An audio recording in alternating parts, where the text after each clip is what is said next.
दैनंदिन पंचांग दिनांक 6 नोव्हेंबर 2025 वार गुरुवार श्री शालिवाहन शके 1947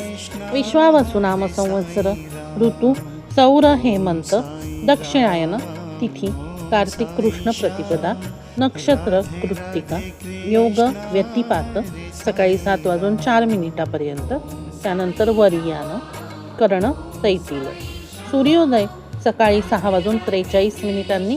सूर्यास्त संध्याकाळी 6:01 सूर्य राशी तुळस चंद्र राशी मेष सकाळी 11:47 दिनविशेष विशाखार्क दुपारी 2:52 ज्योतिर्लिंग रथोत्सव यात्रा गुंडेवाडी तालुका खटाव भैरवनाथ यात्रा येवती तालुका कराड. आजचा दिवस हा त्याज्य दिवस आहे.